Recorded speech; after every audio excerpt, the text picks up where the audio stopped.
trying to answer the question, what was Boadicea's real name? Dr. Van Ooft, can you help us with that? Sorry? Earth? Van Earth. Oh, your name. Okay, so Dr. Van Ooft, can you help us with Boadicea's name? The correct pronunciation is the one that the Iceni themselves would have used. Who? The Iceni. It is the tribe to whom. The Iceni.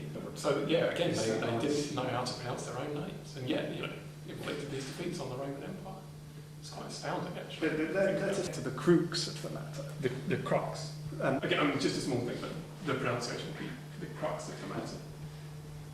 But carry on. It is a Latin Roman word. word. I mean, it's in English now. It is pronounced crux. The crux of the matter is what would the warrior queen herself spoke. Right. And that, the name she would have used is Boadicea. Boadicea. Boadicea. Boadicea. Boadicea. Boadicea. Boadicea. Boadicea. It's quite a silly name, I think. I can't imagine that anyone, called Boadicea would really have been able to conquer the Romans. It is a perfectly No sensible one would have taken name. it seriously.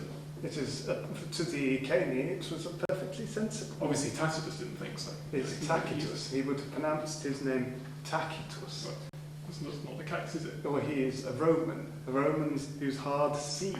It would be Tacitus. It is. It's been very interesting talking to you, Dr. Van Ooft, about the different pronunciation that the Iceni would have used, the Celtic, Celtic, and Tacitus would have said, but I Tacitus. think we probably aren't going to use, even if it may be correct, the Boadicea version, because I think Boadicea is what most people would know her as. If it's good enough for Tacitus, it's probably good enough for Royston Temple.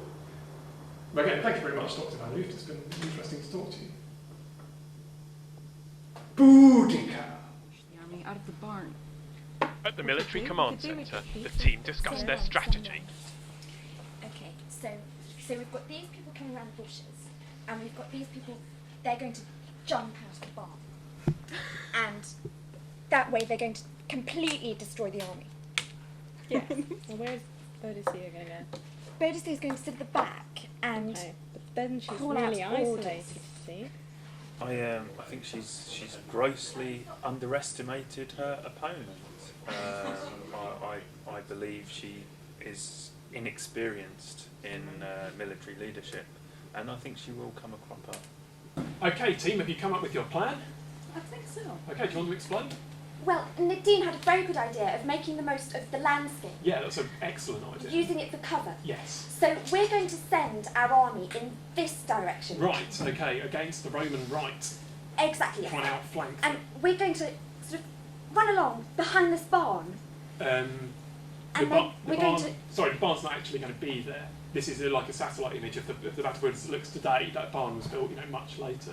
It will just be open grassland probably. Trees. See, there's trees there on the left there. Okay. It's a little thicket. a little hillock, perhaps. A thicket. Using Yes. whatever cover you can find. Yes. Okay, you're going to creep up And we're on going the to creep up like this. And then, on the Roman and then right. we're just going to jump out. And we're going Right. to take them by surprise Yeah. on this side here. Obviously, the Romans might actually move. We could do a sort of like a pincer Right. and take them by surprise because they would be expecting us just to charge at them. Yes. Like angry. Yes, that's probably it. So Waving. instead, Cunning. we're just going to sort of prance around the side like this. I'm amazed by the strategy from Boadicea there. I think the weaving around in front of the heavily trained Roman soldiers who are about to slaughter her army is the bravest tactic I've ever seen. I think it is a nonsense tactic. Right. It is a tactic of somebody who has not been schooled in war. I'm really looking forward to seeing the lasses try this pincer movement. Well, we've heard what the experts have to say, and I don't think the prospects look good. But let's see. Let's go and talk to the captains again, see if they finish setting up. Guys, are you ready? Have you got your army ready? Yeah, we are ready. And you're all lined up according to plan? Yep, absolutely. Up behind the Okay. trees. The lack of a barn isn't going to be a problem for you. We've got the trees. You've got the trees. Yeah. Okay. They're shielding us fine. Well, I have to say the experts are sceptical that this plan's going to work, but we'll see.